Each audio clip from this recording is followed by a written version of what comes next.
ನೀನು ಎಲ್ಲ ಜನರಿಗೆ ಕಾಣಲ್ಪಡಬೇಕು. ಹಾಗಾದರೆ ಒಂದು ವೇಳೆ ನಾವು ನಿನ್ನ ಸುದ್ದಿನ ಅಲ್ಲಿ ಕೇಳಿದ್ದೀವಿ ಅಷ್ಟೇ, ನೀನು ಮಾಡ್ತದೆಯೋ ಇಲ್ಲೋ ಅದು ನಮಗೆ ಗೊತ್ತಿಲ್ಲ. ಒಂದು ವೇಳೆ ನೀನು ಮಾಡುವುದು ನಿಜವಾಗಿದ್ದರೆ ಅದನ್ನು ನೀನು ಏನು ಮಾಡು, ಹೋಗಿ ಜಾತ್ರೆಯಲ್ಲಿ ಮಾಡು. ಹಲ್ಲೆಲೂಯ. ಎಲ್ಲಿ ಮಾಡು? ಜಾತ್ರೆಯಲ್ಲಿ ಮಾಡು. ಹೋಗಿ ಅಲ್ಲಿ ಯೆರೂಸಲೇಮಿನಲ್ಲಿ ಜಾತ್ರೆ ನಡೀತಿರ್ತದೆ. ಸಾವಿರಾರು ಜನ, ಎಷ್ಟೋ ಅಸಂಖ್ಯವಾದ ಜನ ಆ ಜಾತ್ರೆಯಲ್ಲಿ ಕೂಡಿ ಬಂದಿರ್ತಾರೆ. ನೀನು ಹೋಗಿ ಏನು ಮಾಡು, ಅಲ್ಲಿ ಹೋಗಿ ಆ ಜಾತ್ರೆಯಲ್ಲಿ ಒಂದು ಬೋರ್ಡ್ ಹಾಕ್ಯ, ಬರ್ರಿ ಅದ್ಭುತ ಮಾಡ್ತೀನಿ ನಾನು, ಕುಂಟ್ರೆಲ್ಲ ಬರ್ರಿ ಅಂತ ಹೇಳು. ಎಲ್ಲರೂ ಬರ್ತಾರೆ. ಎಲ್ಲ ಪಬ್ಲಿಕ್ ಗ್ರೌಂಡ್ನಾಗ ಒಂಥರ ಸರ್ಕಸ್ ಮಾಡ್ದಂಗೆ ಮಾಡಿ ನೀನು ಎಲ್ರಿಗೂ ಮಿರಾಕಲ್ ಅದ್ಭುತಗಳನ್ನ ಮಾಡು. ಜಾತ್ರೆಗೆ ನಿನ್ನನ್ನು ನೋಡಿದವರೆಲ್ಲ, ನಿನ್ನಿಂದ ಅದ್ಭುತ ಹೊಂದ್ಕೊಂಡವರೆಲ್ಲ ನಿನ್ನನ್ನು ಗುರುತು ಹಿಡಿತಾರೆ ಅಂತ ಈತನ ಸಹೋದರರೇ ಹೇಳ್ತಾ ಇದ್ದಾರೆ. ಹಲ್ಲೆಲೂಯ. ಯೇಸು ಸ್ವಾಮಿ ಅದಕ್ಕೆ ಒಂದು ಮಾತು ಹೇಳ್ತಾರೆ, ನನ್ನ ಸಮಯವು ಇನ್ನೂ ಬಂದಿಲ್ಲ. ಹಲ್ಲೆಲೂಯ. ನನ್ನನ್ನು ಇಡೀ ಲೋಕವೆಲ್ಲ ಆರಾಧನೆ ಮಾಡುವ ಕಾಲ ಬರ್ತತೆ. ಹಲ್ಲೆಲೂಯ. ಯೇಸು ಸ್ವಾಮಿ ಗೊತ್ತಿತ್ತು ಇಡೀ ಲೋಕವೇ ಗುರುತಿಡುವಂಥ ಸಮಯ ಬರ್ತತೆ, ಇಡೀ ಲೋಕವೇ ನನ್ನಿಂದ ಅದ್ಭುತವನ್ನು ಹೊಂದಿಕೊಳ್ಳುವಂಥ ಸಮಯ ಬರ್ತತೆ. ಆದರೆ ಆ ಸಮಯ ಇನ್ನೂ ಬಂದಿಲ್ಲ. ಆಮೆನ್. ಹಲ್ಲೆಲೂಯ. ಯೇಸು ಸ್ವಾಮಿ ಈ ರೀತಿ ಹೇಳ್ತಾರೆ, ಯೇಸು ಸ್ವಾಮಿ ಸಹೋದರರು ಹೇಳ್ತಾರೆ, ನೀನು ಹೋಗು, ಜಾತ್ರೆಯಲ್ಲಿ ಹೋಗು, ಮಾಡು ಅಂತ ಹೇಳಿದಾಗ ಯೇಸು ಸ್ವಾಮಿ ಹೇಳುವಂಥ ಮಾತು, ನಿಮ್ಮ ಸಮಯ ಯಾವಾಗಲೂ ಸಿದ್ಧವಾಗಿದೆ. ಲೋಕದವರಿಗೆ ಯಾವಾಗಲೂ ಸಮಯ ಸಿದ್ಧ. ಅವರು ಯಾಕಂದರೆ ಅವರು ನೋಡುವಾಗ ಕೆಟ್ಟದ್ದನ್ನು ಮಾಡೋದಕ್ಕೆ ಟೈಮು ನೋಡ್ತಾರೆ. ಅವರು ಟೈಮ್ ನೋಡೋಂಗಿಲ್ಲ. ಯಾವಾಗಲೂ ಅವರು ಕೆಟ್ಟದ್ದನ್ನು ಮಾಡೋದರಲ್ಲಿ ಎನಿ ಟೈಮ್ 24/7 ಯಾವಾಗಲೂ ಸಿದ್ಧವಾಗಿರ್ತತೆ. ಆದರೆ ಯೇಸು ಸ್ವಾಮಿ ಹೇಳ್ತಾರೆ, ನನ್ನ ಸಮಯವು ಇನ್ನೂ ಬಂದಿಲ್ಲ. ಆಮೆನ್. ಹಲ್ಲೆಲೂಯ. ನನ್ನ ಸಮಯವು ಇನ್ನೂ ಬಂದಿಲ್ಲ. ಹಲ್ಲೆಲೂಯ. ಯಾಕಂದರೆ ಗೊತ್ತು, ತಂದೆಯು ನೇಮಿಸಿದಂಥ ಒಂದು ಕಾಲ ಇದೆ. ಆ ಕಾಲದಲ್ಲಿ ಇದಿಗೋ ಎಲ್ಲ ಜಾತಿ ಜನಾಂಗದವರು ನನ್ನನ್ನು ಆರಾಧಿಸುವಂಥ ಸಮಯ ಬರ್ತತೆ, ನನ್ನನ್ನು ಗುರುತಿಡುವಂಥ ಸಮಯ ಬರ್ತದಂತೇಳಿ ಯೇಸು ಸ್ವಾಮಿ ಬಲ್ಲವರಾಗಿದ್ದು, ಯೇಸು ಸ್ವಾಮಿ ಹತ್ರ ಸಾಮರ್ಥ್ಯ ಇರಲಿಲ್ಲ ಅಂತಲ್ಲ, ಯೇಸು ಸ್ವಾಮಿ ಹತ್ರ ಶಕ್ತಿ ಇತ್ತು, ಯೇಸು ಸ್ವಾಮಿ ಹತ್ರ ಸಾಮರ್ಥ್ಯ ಇತ್ತು. ಆದರೆ ಆತನು ಯಾವುದನ್ನು ಕೂಡ ಆತನು ಆ ಕ್ಷಣದಲ್ಲಿ ಎಲ್ಲ ಸಮಯದಲ್ಲಿ ಆತನು ಉಪಯೋಗ ಮಾಡಲಿಲ್ಲ. ಬದಲಾಗಿ ಆ ಒಂದು ಸಮಯ ಅಂತೇಳಿ ಬರುವಾಗ ಅದಕ್ಕೆ ಆದಂಥ ಸಮಯದಲ್ಲಿ ಆತನು ಎಲ್ಲವನ್ನು ಉಪಯೋಗ ಮಾಡಿದನು. ಪ್ರಿಯರೇ, ಆಮೆನ್. ಹಲ್ಲೆಲೂಯ. ಎಲ್ಲರೂ ಜೋರಾಗಿ ಹಲ್ಲೆಲೂಯ, ಹಲ್ಲೆಲೂಯ. ದೇವ್ರಿಗೆ ಸ್ತೋತ್ರ. ದೇವರು ನಮ್ಮನ್ನು ಕರೆದಾಗ, ದೇವರು ನಮ್ಮನ್ನು ನೇಮಿಸಿದಾಗ, ದೇವ್ರ ಮೇಲೆ ನಾವು ವಿಶ್ವಾಸ ಇಟ್ಟಿದ್ದೀವಿ, ನಾವು ದೇವ್ರಿಗೆ ನಡ್ಕೊಳ್ತಾ ಇದ್ದೀವಿ, ನಾವು ಚರ್ಚಿಗೆ ಬರ್ತಾ ಇದ್ದೀವಿ, ಪ್ರಾರ್ಥನೆಗಳನ್ನ ಮಾಡ್ತಾ ಇದ್ದೀವಿ. ಆದರೆ ಕೆಲವು ಸಾರಿ ನಮಗೆ ಅನಿಸ್ತತೆ, ಏನಪ್ಪ ಇದು, ನಾವು ಪ್ರಾರ್ಥನೆಗೆ ಬರ್ತಾನೆ ಇದ್ದೀವಿ, ಸಭೆಗೆ ಬರ್ತಾನೆ ಇದ್ದೀವಿ, ಆರಾಧನೆ ಮಾಡ್ತಾನೆ ಇದ್ದೀವಿ, ಆದರೆ ಏನು ನಮ್ಮ ಜೀವಿತದಲ್ಲಿ ಆಗ್ತಾನೆ ಇಲ್ಲಲ್ಲ, ನಾವು ಅಂದ್ಕೊಂಡು ದಿನ ನಡೀತಾನೆ ಇಲ್ಲಲ್ಲ, ನಮ್ಮ ಪರಿಸ್ಥಿತಿಗಳು ಬದಲಾಗ್ತಲೇ ಇಲ್ಲಲ್ಲ, ನಾವು ಮೇಲಕ್ಕೆ ಬರ್ತಾನೆ ಇಲ್ಲಲ್ಲ ಅಂಥೇಳಿ ಕೆಲವು ಸಾರಿ ಅನೇಕರಿಗೆ ಆಲೋಚನೆ ಬರುವುದುಂಟು. ಆದರೆ ದೇವ್ರ ಮಗ ಒಂದು ಮಾತ್ರ ಸತ್ಯನ ಗೊತ್ತಾ, ಯಾರೆಲ್ಲ ಆತನನ್ನು ನಂಬಿ ಬಂದಿದ್ದಾರೋ ಅವರನ್ನು ನಿಶ್ಚಯವಾಗಿ ದೇವರು ಕೈ ಬಿಡುವುದಿಲ್ಲ. ಆತನು ಒಂದು ಸಮಯವನ್ನು ನೇಮಿಸಿಟ್ಟಿಕೊಂಡಿದ್ದಾನೆ. ಆತನ ಸಮಯ ಬರುವಾಗ ಧೂಳಿನಲ್ಲಿ ಇದ್ದಂಥವನನ್ನು ಎತ್ತಿ ಸಿಂಹಾಸನದ ಮೇಲೆ ಕುಳ್ಳಿರಿಸುವ ಆತನಾಗಿದ್ದಾನೆ. ಹಲ್ಲೆಲೂಯ. ಕುರಿ ಕಾಯ ಅಂಥವನನ್ನು ಎತ್ತಿ ಅರಸನ ಸ್ಥಾನದಲ್ಲಿ ನಿಲ್ಲಿಸುವವನಾಗಿದ್ದಾನೆ. ಆಮೆನ್. ಹಲ್ಲೆಲೂಯ. ಅದಕ್ಕೆ ಅಬ್ರಹಾಮನ ಜೀವಿತದಲ್ಲಿ ನಾವು ನೋಡುವಾಗ, ಅಬ್ರಹಾಮನನ್ನು ನಾವು ನೋಡುವಾಗ ತಕ್ಷಣ ಅಬ್ರಹಾಮನನ್ನು ಕರೆದ ತಕ್ಷಣ ದೇವರು ಅಬ್ರಹಾಮನನ್ನು ಆಶೀರ್ವಾದ ಮಾಡಿ ಅವನ ಹೆಸರನ್ನು ಪ್ರಸಿದ್ಧಿಗೆ ತಂದು ಅವನನ್ನು ದೊಡ್ಡ ವ್ಯಕ್ತಿಯನ್ನಾಗಿ ಮಾಡಲಿಲ್ಲ. ಬಟ್ ಬದಲಾಗಿ ದೇವರ ವಾಗ್ದಾನ ಇತ್ತು. ಆದರೆ ವಾಗ್ದಾನಕ್ಕಾಗಿ ಅಬ್ರಹಾಮನ ಕಾದುಕೊಂಡಿದ್ನು. ಮತ್ತು ಹಂಗಂತೇಳಿ ಅಬ್ರಹಾಮನು ನಾನು ಜಲ್ದಿ ಏನೋ ಅಭಿವೃದ್ಧಿ ಆಗಿಬಿಡ್ಬೇಕು, ಶ್ರೀಮಂತನ ಆಗಿಬಿಡ್ಬೇಕಂತೇಳಿ ಅವನ ಅಡ್ಡ ಮಾರ್ಗಗಳನ್ನು ಹಿಡಿಲಿಲ್ಲ. ನಾವು ಅದಕ್ಕೆ ಉದಾಹರಣೆ ಏನಪ್ಪ, ಅವನ ಅಡ್ಡ ಮಾರ್ಗಗಳನ್ನು ಹಿಡಿಲಿಲ್ಲ ಅನ್ನೋದಕ್ಕೆ ಉದಾಹರಣೆ ಏನಪ್ಪ ಅಂತಂದರೆ, ಅಬ್ರಹಾಮನು ಮತ್ತು ಲೋಟನು ಒಟ್ಟಾಗಿ ಜೀವಿಸ್ತಿರ್ಬೇಕಾದ್ರೆ ಲೋಟನು ಅಬ್ರಹಾಮನಿಂದ ಬೇರೆ ಆಗಿರ್ತಾನೆ. ಲೋಟನು ಸೊದೋಮ್ ಗೊಮೋರ ಪಟ್ಟಣದಲ್ಲಿ ವಾಸಿಸುವ ಸಂದರ್ಭದಲ್ಲಿ ಬೇರೆ ಒಂದು ರಾಜರು ಬಂದು ಆ ಸೊದೋಮನ ಲೂಟಿ ಮಾಡಿ ಅಲ್ಲಿರುವಂಥ ಲೋಟನನ್ನು ಮಾತ್ರವಲ್ಲದೆ ಆ ಸೊದೋಮಿನ ಪಟ್ಟಣದವರನ್ನು ಎಲ್ಲರನ್ನ ಅವರು ಸರಿಯಾಗಿ ಹಿಡಿದುಕೊಂಡು ಹೋದಾಗ ಆ ವಿಷಯ ಅಬ್ರಹಾಮನಿಗೆ ಗೊತ್ತಾಗ್ತತೆ. ಅಬ್ರಹಾಮನಿಗೆ ಗೊತ್ತಾದಾಗ ಅಬ್ರಹಾಮನು 300 ಜನ ಆಳುಗಳನ್ನು ಕರೆದುಕೊಂಡು ಹೋಗಿ ಬೆನ್ನಟ್ಟಿ ಹೋಗಿ ಅವ್ರನ್ನ ಜಯಿಸಿಕೊಂಡು ಬರ್ತಾನೆ. ಬಿಡಿಸ್ಕೊಂಡು ಬಂದಾಗ ಆ ಸೊದೋಮಿನ ಅರಸನು ಅಬ್ರಹಾಮನಿಗೊಂದು ಮಾತು ಹೇಳ್ತಾನೆ. ಆದಿಕಾಂಡ 14-21 ವಚನದಲ್ಲಿ ಒಂದು ಮಾತು ಹೇಳ್ತಾನೆ. ಈ ರೀತಿಯಾಗಿ ಹೇಳ್ತದೆ. ಆದಿಕಾಂಡ 14ನೇ ಅಧ್ಯಾಯ 21ನೇ ವಚನದಿಂದ ಓದ್ರಿ. ಸೊದೋಮಿನ ಅರಸನು ಅಬ್ರಹಾಮನಿಗೆ ನೀನು ಬಿಡಿಸಿದ ಜನರನ್ನು ನನಗೆ ಒಪ್ಪಿಸು, ಆಸ್ತಿಯನ್ನು ನೀನೇ ತಕ್ಕೋ ಎಂದು ಹೇಳಲು ಅಬ್ರಹಾಮನು ಅವನಿಗೆ ಒಂದು ದಾರವನ್ನಾಗಲಿ ಕೆರದ ಬಾರನ್ನಾಗಲಿ ನಿನ್ನದರಲ್ಲಿ ಯಾವುದನ್ನು ತೆಗೆದುಕೊಳ್ಳುವುದಿಲ್ಲ. ಭೂಮಿ ಆಕಾಶಗಳನ್ನು ನಿರ್ಮಾಣ ಮಾಡಿದ ಪರಾತ್ಪರ ದೇವರಾಗಿರುವ ಯೆಹೋವನ ಕಡೆಗೆ ಕೈ ಎತ್ತಿ ಪ್ರಮಾಣ ಮಾಡುತ್ತೇನೆ. ಅಬ್ರಹಾಮನು ನನ್ನ ಸೊತ್ತಿನಿಂದಲೇ ಐಶ್ವರ್ಯವಂತನಾದನೆಂದು ಹೇಳಿಕೊಳ್ಳುವುದಕ್ಕೆ ನಿನಗೆ ಆಸ್ಪದವಾಗಬಾರದು. ಆಮೇನ್. ಹಲ್ಲೆಲೂಯ. ಎಲ್ಲರೂ ಒಂದ್ಸಾರಿ ಜೋರಾಗಿ ಹಲ್ಲೆಲೂಯ. ಅಬ್ರಹಾಮನು ಸೋದೋಮಿನ ಅರಸನಿಗೆ ಈ ರೀತಿಯಾಗಿ ಹೇಳ್ತಿದ್ದಾನೆ ಏನಪ್ಪ ಅಂತಂದರೆ ಹೇಗೂ ದೇವರು ಯಾಕೆ ಅಬ್ರಹಾಮನು ಅವನಿಗೆ ಹೇಳಿದ್ನಪ್ಪ ಅಂತಂದರೆ ಈ ರೀತಿಯಾಗಿ ಆ ಒಂದು ಅರಸನು, ಸೋದೋಮಿನ ಅರಸನು, ಅವರಿಗೂ ಇವರಿಗೂ ಯಾವುದೇ ಒಂದು ಮ್ಯಾಚ್ ಇಲ್ಲ.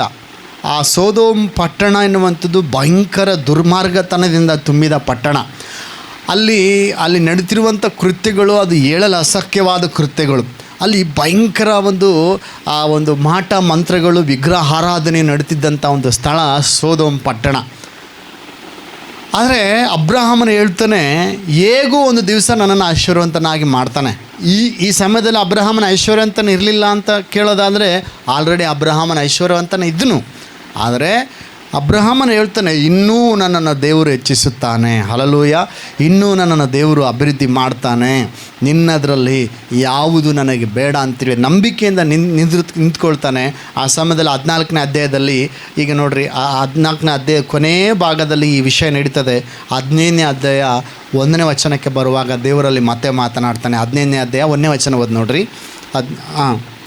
ಈ ಸಂಗತಿಗಳು ನಡೆದ ಮೇಲೆ ಅಬ್ರಹಾಮನಿಗೆ ದರ್ಶನದಲ್ಲಿ ಯೆಹೋವನ ವಾಕ್ಯ ಉಂಟಾಯಿತು. ಏನೆಂದರೆ ಅಬ್ರಹಾಮನೇ, ಭಯಪಡಬೇಡ, ನಾನು ನಿನಗೆ ಗುರಾಣಿಯಾಗಿದ್ದೇನೆ. ನಿನಗೋಸ್ಕರ ಅತ್ಯಧಿಕವಾದ ಬಹುಮಾನವು ಇಟ್ಟದೆ ಎಂಬುದೇ. ಆಮೆನ್. ಹಲ್ಲೆಲೂಯ. ಎಲ್ಲರೂ ಜೋರಾಗಿ ಹಲ್ಲೆಲೂಯ. ಅಬ್ರಹಾಮನೇ, ಭಯಪಡಬೇಡ, ನಿನಗೋಸ್ಕರ ಅತ್ಯಧಿಕವಾದ ಬಹುಮಾನ ಇಟ್ಟಿದೆ. ಆಮೇನ್. ಹಲ್ಲೆಲೂಯ. ಪಕ್ಕದಲ್ಲಿ ಕೈ ಕೊಟ್ಟು ಹೇಳ್ರಿ, ಭಯಪಡಬೇಡ, ನಿನಗೋಸ್ಕರ ಆಶೀರ್ವಾದವನ್ನು ದೇವರು ಇಟ್ಕೊಂಡಿದ್ದಾನೆ. ಹಲ್ಲೆಲೂಯ. ಕೆಲವು ಸಾರಿ ಹಿಂಗೆ ಅನಿಸ್ತತೆ, ಲೋಕದವರು ಹೆಂಗೆ ಬೇಕಂಗೆ ಬದುಕ್ತಿದ್ದಾರೆ, ಹೆಂಗೆ ಬೇಕಂಗೆ ಮೋಸ ಮಾಡಿ ಬದುಕ್ತಿದ್ದಾರೆ. ನಾವು ಕೂಡ ಲೋಕದವ್ರು ಹಂಗೆ ಇದ್ದಿದ್ರೆ, ನಾವು ಕೂಡ ಮೋಸ ಮಾಡಿಬಿಟ್ಟಿದ್ರೆ, ನಾವು ಕೂಡ ಅವ್ರ ತಲೆ ಹೊಡೆದ್ಬಿಟ್ಟಿದ್ರೆ ಐಶ್ವರ್ಯವಂತರ ಆಗ್ಬಿಡ್ತಿದ್ವೇನೋ, ಅಭಿವೃದ್ಧಿ ಆಗ್ಬಿಡ್ತಿದ್ವೇನೋ ಅಂತ. ಇಲ್ಲ. ನೀನು ನೀತಿವಂತನಾಗಿ ನಿಂತಿದ್ದೀಯಲ್ಲ, ನೀನು ದೇವರು ನನ್ನನ್ನು ಮೇಲೆತ್ತುತ್ತಾನೆ ಅಂತೇಳಿ ನಿಂತಿದೆಯಲ್ಲ, ದೇವರ ಒಂದು ಸಮಯಕ್ಕಾಗಿ ನೀನು ಕಾಯ್ತಿದೆಯಲ್ಲ, ದೇವರು ನಿಶ್ಚಯವಾಗಿ ನಿನ್ನನ್ನು ಕೈ ಬಿಡುವುದಿಲ್ಲ. ಅನೇಕರ ಮುಂದೆ ದೇವರು ನಿನ್ನನ್ನು ತಲೆಯಾಗಿ ಎತ್ತಲಿಕ್ಕಿದ್ದಾನೆ. ಆಮೇನ್. ಹಲ್ಲೆಲೂಯ. ದೇವರು ನಿಶ್ಚಯವಾಗಿ ಆತನನ್ನು ನಂಬಿ ಬಂದವರನ್ನ ಎಂದಿಗೂ ಕೈ ಬಿಡುವುದಿಲ್ಲ. ಬದಲಾಗಿ ದೇವರು, ಆದರೆ ನಮ್ಮ ಸಮಯದಲ್ಲಿ ಆತನು ಮಾಡುವುದಿಲ್ಲ, ತನ್ನ ಸಮಯದಲ್ಲಿ ದೇವರು ಮಾಡುವವನಾಗಿದ್ದಾನೆ. ಹಲ್ಲೆಲೂಯ. ನನಗನ್ನಿಸ್ತು ಏನಪ್ಪ ಅಂತಂದರೆ, ಯಾಕೆ ಅಬ್ರಹಾಮನನ್ನು ಸಡನ್ನಾಗಿ ದೇವರು ಮೇಲೆತ್ತಲಿಲ್ಲ, ಸಡನ್ನಾಗಿ ಅವನಿಗೆ ಬಹುಮಾನ ಕೊಡಲಿಲ್ಲ ಅಂತೇಳಿ ನೋಡುವಾಗ, ಆದರೆ ಅದಕ್ಕಿಂತ ಮುಂಚೆ ಅಬ್ರಹಾಮನು ಅನೇಕ ವಿಷಯಗಳಲ್ಲಿ ಪರೀಕ್ಷಿಸಲ್ಪಟ್ಟನು. ಆಮೇನ್. ಹಲ್ಲೆಲೂಯ. ಎಲ್ಲರೂ ಜೋರಾಗಿ. ಅದಕ್ಕಿಂತ ಮುಂಚೆ ಅಬ್ರಹಾಮನ್ ಏನು ಮಾಡಿದ್ದು? ಪರೀಕ್ಷಿಸಲ್ಪಟ್ಟನು. ಅದಕ್ಕಿಂತ ಮುಂಚೆ ಅಬ್ರಹಾಮನ್ ಏನು ಮಾಡಿದಂತೆ? ಪರೀಕ್ಷಿಸಲ್ಪಟ್ಟನು. ಆಮೇನ್. ಹಲ್ಲೆಲೂಯ. ದೇವರು ನಮ್ಮನ್ನು ಕರೆದಾಗ, ದೇವರು ನಮ್ಮನ್ನು ಮೇಲೆತ್ತುವುದಕ್ಕಿಂತ ಮುಂಚೆ ಕೆಲವು ಸಾರಿ ನಾವು ಪರೀಕ್ಷೆಗೆ ಒಳಗಾಗ್ತೇವೆ. ಹಲ್ಲೆಲೂಯ. ಅಬ್ರಹಾಮನು ಕೂಡ ಪರೀಕ್ಷಿಸಲ್ಪಟ್ಟನು. ಯಾವ ರೀತಿ ಅಂದರೆ, ಅನೇಕ ವಿಧದಲ್ಲಿ ಅಬ್ರಹಾಮನು ಪರೀಕ್ಷಿಸಲ್ಪಟ್ಟನು. ಏನಪ್ಪ ಅಂತಂದರೆ, ನೀವು ನೋಡ್ರಿ, ಬೈಬಲ್ನಲ್ಲಿ ಯಾರೇ ಕೂಡ ಒಂದು ಸ್ಟೆಪ್ಪಿಂದ ಮತ್ತೊಂದು ಸ್ಟೆಪ್ಪಿಗೆ ಹೋಗ್ಬೇಕಪ್ಪ ಅಂತಂದ್ರೆ ಒಂದು ಪರೀಕ್ಷೆ ಅನ್ನುವಂಥದ್ದು ಇದ್ದೇ ಇರ್ತದೆ. ಹಲ್ಲೆಲೂಯ. 9ರಿಂದ 10ಕ್ಕೆ ಹೋಗ್ಬೇಕಂದ್ರೆ 9ನೇ ಕ್ಲಾಸ್ನಾಗ ಒಂದು ಪರೀಕ್ಷೆ ಇರ್ತತೆ. 9ರಿಂದ 10ಕ್ಕೆ ಹೋಗ್ಬೇಕಂದ್ರೆ 10ನೇ ಕ್ಲಾಸ್ನಾಗ ಒಂದು ಪರೀಕ್ಷೆ ಇರ್ತತೆ. ಹಂಗೆ ಒಂದು ಡಿಗ್ರಿ ಎಲ್ಲ ಮುಗಿದ ಮೇಲೆ ಅಲ್ಲಿಂದ ಒಂದು ದೊಡ್ಡ ಉದ್ಯೋಗಕ್ಕೆ ಒಂದು ಚೇರ್ ಮೇಲೆ ಕುಂದಿರ್ಬೇಕಂದ್ರೆ ಅಲ್ಲೊಂದು ಪರೀಕ್ಷೆ ಇರ್ತತೆ. ಅಲ್ಲೂಯ್ಯ ಅದನ್ನು ದಾಟ್ಕೊಂಡೇ ಹೋಗ್ಬೇಕು. ಹಂಗೆ ಡೈರೆಕ್ಟಾಗಿ ನಾನು ಪರೀಕ್ಷೆ ಇಲ್ಲ, ನಾನು ಏನಿಲ್ಲ ರೀ ಡೈರೆಕ್ಟ್ ಬರ್ತೀನಿ ರೀ ಅಂತಂದ್ರೆ ನಡೆಯಂಗಿಲ್ಲ. ನಾನು 9ನೇ ಕ್ಲಾಸ್ ಓದಿಲ್ಲ ರೀ, ಡೈರೆಕ್ಟ್ 10ನೇಗೆ ಕುಂದಿರ್ತೀನಿ. 9ನೇ ಕ್ಲಾಸ್ 10ನೇ ಕ್ಲಾಸ್ ಪರೀಕ್ಷೆನೇ ಬರೋದಿಲ್ಲ ನಾನು. ಒಂದು ಉದಾಹರಣೆ ಅನ್ಕೊಳ್ರಿ, 10ನೇ ಕ್ಲಾಸ್ ಪರೀಕ್ಷೆನೇ ಬರೋದಿಲ್ಲ, ನಾನು ಡೈರೆಕ್ಟ್ 11ನೇ ಕ್ಲಾಸ್ನಾಗ ಕುಂದಿರ್ತೀನಿ ಅಂತಂದರೆ ಅಲ್ಲೂಯ್ಯ ಬರೋಂಗಿಲ್ಲ. 10ನೇ ಕ್ಲಾಸ್ ಬರೀ ತಮ್ಮ ಪಾಸ್ ಮಾಡ್ಕೊಂಬ, ನಾವು ಸರಿ ಕಟ್ಟು ಬರೀ, ಆಮೇಲೆ 11ನೇ ಕ್ಲಾಸ್ ಬರೀ ಅಂತೆ, PUC ಬರೀ ಅಂತ ಅಂತಾರೆ. ಅಲ್ಲೂಯ್ಯ ಲೋಕದಲ್ಲಿ ನೋಡಿ ನಾವು ತಿಳ್ಕೊಳ್ಬೇಕು, ಹೌದಲ್ಲ? ಲೋಕದಲ್ಲಿ ಕೂಡ ಒಂದು ಆಫ್ಟ್ರಲ್ ಒಂದು ಪದವಿಗಾಗಿ ಎಷ್ಟೋ ಪರೀಕ್ಷೆಗಳಿರಬೇಕಾದ್ರೆ ನಾವು ದೇವರ ಮಕ್ಕಳು, ದೇವರ ಮಹಿಮೆ ಆಶೀರ್ವಾದ ಹೊಂದಿಕೊಳ್ಳಬೇಕಾದ್ರೆ ಅನೇಕ ಪರೀಕ್ಷೆಗಳನ್ನು ನಾವು ದಾಟ್ಕೊಂಡು ಹೋಗಬೇಕು. ಆಮೇಲೆ ಹಲ್ಲೆಲೂಯಾ. ಸೊ ಆ ಒಂದು ಪರೀಕ್ಷೆಗಳಾದ ಮೇಲೆ ದೇವರು ನಿಶ್ಚಯವಾಗಿ ನಮಗೆ ಆ ಒಂದು ಆತನ ಮಹಿಮೆಯ ಆಶೀರ್ವಾದವನ್ನು ಅನುಗ್ರಹಿಸ್ತಾನೆ. ಉದಾಹರಣೆಗೆ ಅಬ್ರಹಾಮನನ್ನು ಯಾವ ರೀತಿಯ ಪರಿಶೋಧನೆ ಮಾಡಿದ್ನು ಅಂತಂದರೆ ನಿಮಗೆಲ್ಲ ಗೊತ್ತುಂಟು. ಯಾವ ರೀತಿಯ ಪರಿಶೋಧನೆ ಮಾಡಿದ್ನು ಅಬ್ರಹಾಮನನ್ನು? ಒಬ್ಬನೇ ಮಗನನ್ನು ಕೊಟ್ಟಿದ್ನು. ಆ ಮಗನಿಂದಲೇ ನಿನಗೆ ಸಂತತಿ ಆಗ್ತಾರಂತ ಹೇಳಿದ್ನು ದೇವರು. ಈಗ ಅವನನ್ನು ಪರೀಕ್ಷಿಸ್ತಾ ಇದ್ದಾನೆ ದೇವರು, ಪರಿಶೋಧನೆ ಮಾಡ್ತಾ ಇದ್ದಾನೆ, ಟೆಸ್ಟ್ ಮಾಡ್ತಾ ಇದ್ದಾನೆ. ಆ ಮಗನನ್ನು ತಂದು ನೀನು ನನಗೆ ಬಲಿ ಕೊಡಬೇಕು ಅಂತೇಳಿ. ಹಲ್ಲೆಲೂಯಾ. ಎಲ್ಲರೂ ಜೋರಾಗಿ ಹಲ್ಲೆಲೂಯಾ. ಅಬ್ರಹಾಮನು ಒಂದು ಚೆನ್ನಾಗಿ ಗೊತ್ತು, ದೇವರು ನನ್ನದೇನೂ ಇಲ್ಲ, ಎಲ್ಲವೂ ದೇವರದಾಗಿದೆ ಅಂಥೇಳಿ, ಸಮಸ್ತವೂ ನಾನು ಅನ್ನೋದು ನಂದು ಅನ್ನೋದು ಈ ಭೂಮಿ ಮೇಲೆ ಏನಿಲ್ಲ ಅಂಥೇಳಿ ತನ್ನ ಮಗನಾದ ಇಸಾಕನನ್ನು ಬಲಿ ಕೊಡುವುದಕ್ಕಾಗಿ ಸಿದ್ಧವಾದಾಗ, ಹಲ್ಲೆಲೂಯಾ, ಯಾವಾಗ ಬಲಿ ಕೊಡುವುದಕ್ಕಾಗಿ ಸಿದ್ಧವಾಗ್ತಾನೋ ಆ ಕತ್ತಿಗೂ ಬಲಿಗೂ ನಡುವೆ ಒಂದು ದೇವರ ಸ್ವರ ಬರ್ತದೆ. ಆವಾಗ ದೇವರು ಹೇಳ್ತಾನೆ, ಅಬ್ರಹಾಮ ನಿಶ್ಚಯವಾಗಿ ನನ್ನ ಆಣೆಗೂ ನಿನ್ನನ್ನು ಆಶೀರ್ವಾದ ಮಾಡೇ ಮಾಡ್ತೀನಿ. ಹಲ್ಲೆಲೂಯಾ. ನನ್ನ ಆಣೆಗೂ ನಿನ್ನನ್ನು ಮೇಲೆ ಎತ್ತುತ್ತೇನೆ, ನನ್ನ ಆಣೆಗೂ ನಿನ್ನನ್ನು ಅಭಿವೃದ್ಧಿ ಮಾಡೇ ಮಾಡ್ತೀನಿ. ಹಲ್ಲೆಲೂಯಾ. ಹಲ್ಲೆಲೂಯಾ. ದೇವರು ನಮ್ಮನ್ನು ಪರಿಶೋಧನೆಗೆ ಒಳಗಾಗಿ ಮಾಡುವಾಗ ನಾವು ಪರಿಶೋಧನೆಗಳಲ್ಲಿ ನಾವು ಪಾಸ್ ಆಗುವವರಾಗಿರಬೇಕು. ಆಮೇನ್. ಹಲ್ಲೆಲೂಯಾ. ಎಲ್ಲರೂ ಜೋರಾಗಿ ಹಲ್ಲೆಲೂಯಾ. ಒಂದು ದಿವಸ ಮೊನ್ನೆ ಒಂದು ಕಡೆಗೆ ನಾನೊಂದು ಯವನಸ್ಥರ ಕೂಟದಲ್ಲಿ ವಾಕ್ಯ ಹೇಳ್ತಾ ಇದ್ದೆ. ಯವನಸ್ಥರ ಕೂಟದಾಗಿ ಯವನಸ್ಥರ ಜೊತೆಗೆ ನಾನು ಮಾತನಾಡ್ತಿರ್ಬೇಕಾದ್ರೆ ಈ ರೀತಿಯಾಗಿ ಮಾತನಾಡಿದೆ. ಏನಪ್ಪ ಅಂತಂದರೆ, ಈಗ ಒಂದು ಉದಾಹರಣೆ, ಅಲ್ಲಿ ಅನೇಕ ಗ್ಲಾಸ್ಗಳಿರ್ತವೆ,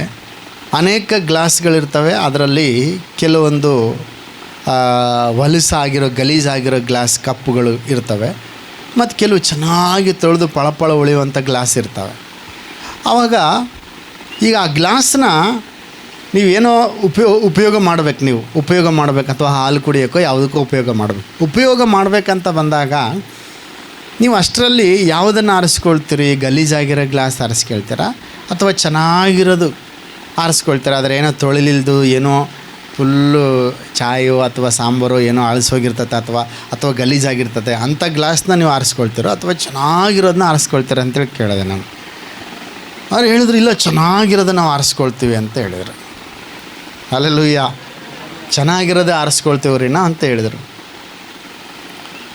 ಸರಿ, ಈಗ ಹಣ್ಣುಗಳಿದಾವೆ, ಆ್ಯಪಲ್ ಇದ್ದಾವೆ, ನಿಮಗೆ ಆ್ಯಪಲ್ ತಿನ್ನಬೇಕಂತೈತೆ, ಆ್ಯಪಲ್ ತಿನ್ನೋ ಪರಿಸ್ಥಿತಿ ಬಂತು. ನೀವು ಆ್ಯಪಲ್ ತಿನ್ಬೇಕಂತಂದಾಗ ಅಲ್ಲಿ ಕೆಲವು ಭಾಳ ಆ್ಯಪಲ್ಗಳಿರ್ತವೆ, ಅದ್ರಾಗೆ ಯಾರೋ ಅರ್ಧ ತಿಂದು ಸ್ವಲ್ಪ ಅಲ್ಲಿ ಕಚ್ಚಿ ತಿಂದು ಬಿಟ್ಟಿರೋ ಇರ್ತವೆ, ಇನ್ನು ಕೆಲವು ಚೆನ್ನಾಗಿರೋ ಕೂಡ ಇರ್ತವೆ. ಇದರಲ್ಲಿ ನೀವು ಯಾವುದನ್ನು ಆರಿಸ್ಕೊಳ್ತೀರಿ ಅಂತೇಳಿ ಕೇಳಿದಾಗ ಅವ್ರು ಹೇಳಿದ್ರು, ಇಲ್ಲ ರೀ ನಾವು ಚೆನ್ನಾಗಿರೋದನ್ನೇ ಆರಿಸ್ಕೊಳ್ತೀವಿ ಅಲ್ವಾ. ಹಲ್ಲೆಲೂಯಾ. ಹಂಗೆ ದೇವರು ಕೂಡ ಒಬ್ಬ ವ್ಯಕ್ತಿಯನ್ನು ಯೌವನ ಕಾಲದಲ್ಲಿ ಉಪಯೋಗ ಮಾಡಿಕೊಳ್ಬೇಕಪ್ಪ ಅಂತಂದರೆ, ಲೋಕದಲ್ಲಿ ಸಾವಿರಾರು ಜನರಿದ್ದಾರೆ. ಹಲ್ಲೆಲೂಯಾ. ಯಾರನ್ನ ದೇವರು ಆಶೀರ್ವಾದ ಮಾಡ್ತಾನಂದರೆ, ಯಾವ ಪಾತ್ರೆ ಪರಿಶುದ್ಧವಾಗಿರ್ತದೋ ಆ ಪಾತ್ರೆನ ದೇವರು ತನ್ನ ಕೈಲಿ ತೆಗೆದುಕೊಳ್ತಾನೆ. ಯಾವ ರೀತಿಯಾಗಿ ನೀವು ಆಫ್ಟ್ರಲ್ ಒಂದು ಹಾಲು ಕುಡಿಯೋಕ್ಕೆ ಒಳ್ಳೆ ಗ್ಲಾಸನ್ನು ತೆಗೆದುಕೊಳ್ತೀರೋ, ಹಾಗೆ ದೇವರು ತನ್ನ ಮಹಿಮೆಯಿಂದ ತುಂಬಬೇಕಂದ್ರೆ, ತನ್ನ ಆಶೀರ್ವಾದದಿಂದ ತುಂಬಬೇಕಂದ್ರೆ, ತನ್ನ ಸಾಮರ್ಥ್ಯದಿಂದ ತುಂಬಬೇಕಂದ್ರೆ, ದೇವರು ತನಗಾಗಿ ಉಪಯೋಗಿಸಲ್ಪಡಬೇಕಂದ್ರೆ, ದೇವರು ಒಬ್ಬ ವ್ಯಕ್ತಿಯನ್ನು ಮೇಲೆತ್ತಿ ನಿಲ್ಲಿಸ್ಬೇಕಪ್ಪ ಅಂತಂದರೆ, ದೇವರು ಎದುರು ನೋಡುವಂಥದ್ದು ಯಾವುದನ್ನಂದರೆ ಅದರೆಲ್ಲದರಲ್ಲಿ ಪರಿಶುದ್ಧವಾದ ಪಾತ್ರೆಯನ್ನು ದೇವರು ನೋಡ್ತಾನೆ. ಆಮೇನ್. ಹಲ್ಲೆಲೂಯಾ. ಪರಿಶುದ್ಧವಾಗಿರುವಂಥ ಪಾತ್ರೆ ನಿಶ್ಚಯವಾಗಿ ಒಂದಲ್ಲ ಒಂದು ದಿವಸ ಅದು ಉಪಯೋಗಿಸಲ್ಪಟ್ಟೇ ಪಡ್ತದೆ. ಆಮೇನ್, ಹಲ್ಲೆಲೂಯಾ. ಎಲ್ಲರೂ ಜೋರಾಗಿ ಹಲ್ಲೆಲೂಯಾ. ಇವತ್ತು ಅನೇಕ ಜನ ಯೌವನಸ್ಥರು ಹೆಂಗೆ ಬೇಕಂಗೆ ಬದುಕ್ತಾರೆ. ಇಲ್ಲ, ನಾವು ಎಲ್ಲ ಪರಿಸ್ಥಿತಿಗಳಲ್ಲಿ ದೇವರ ಸಮಯಕ್ಕಾಗಿ ನಾವು ಕಾಯಬೇಕು. ಆಮೇನ್, ಹಲ್ಲೆಲೂಯಾ.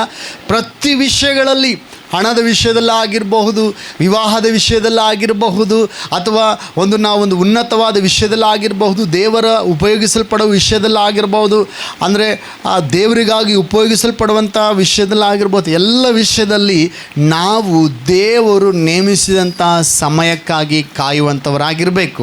ಆಮೇನ್, ಹಲ್ಲೆಲೂಯಾ. ಉದಾಹರಣೆಯಾಗಿ ಯೋಸೇಫನನ್ನು ಕುರಿತು ನಾವು ನೋಡುವುದಾದರೆ ಆದಿಕಾಂಡ 39ನೇ ಅಧ್ಯಾಯದಲ್ಲಿ ನಾವು ನೋಡುವಾಗ ವಾಕ್ಯ ಹೇಳ್ತದೆ ನೋಡ್ರಿ. ಆದಿಕಾಂಡ 39ನೇ ಅಧ್ಯಾಯ 9ನೇ ವಚನದಲ್ಲಿ ನಾವು ನೋಡುವಾಗ, ಈ ಮನೆಯಲ್ಲಿ ಅವನು ನನಗಿಂತ ದೊಡ್ಡವನಲ್ಲ, ನೀನು ಅವನ ಧರ್ಮಪತ್ನಿಯಾದ್ದರಿಂದ ನಿನ್ನನ್ನು ಮಾತ್ರ ನನಗೆ ಅಧೀನ ಮಾಡಲಿಲ್ಲ. ಹೀಗಿರುವಲ್ಲಿ ನಾನು ಇಂಥ ದುಷ್ಕೃತ್ಯವನ್ನು ನಡೆಸಿ ದೇವರಿಗೆ ವಿರುದ್ಧವಾಗಿ ಹೇಗೆ ಪಾಪ ಮಾಡಲಿ ಎಂದು ತನ್ನ ದಣಿಯ ಹೆಂಡತಿಗೆ ಉತ್ತರ ಕೊಟ್ಟನು. Amen, hallelujah. ಎಲ್ಲರೂ ಜೋರಾಗಿ ಹಲ್ಲೆಲೂಯಾ. ಯೋಸೇಫನಿಗೆ ದರ್ಶನ ಇದೆ, ಯೋಸೇಫನಿಗೆ ಕನಸಿದೆ, ಯೋಸೇಫನಿಗೆ ಕರೆವಿಕೆ ಇದೆ. ದೇವರು ಯೋಸೇಫನನ್ನು ಕರೆದಿದ್ದಾನೆ.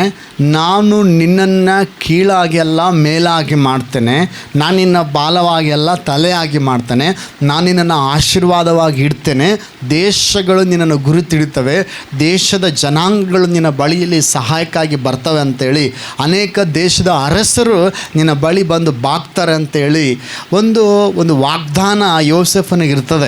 ಆದರೆ ಯೋಸೇಫನ ಅದಕ್ಕಿಂತ ಮುಂಚೆ ಒಂದು ಸಾರಿ ಆತನು ಪರಿಶೋಧನೆಗೆ ಒಳಗಾಗ್ತಾನೆ. ಹಲ್ಲೆಲೂಯಾ.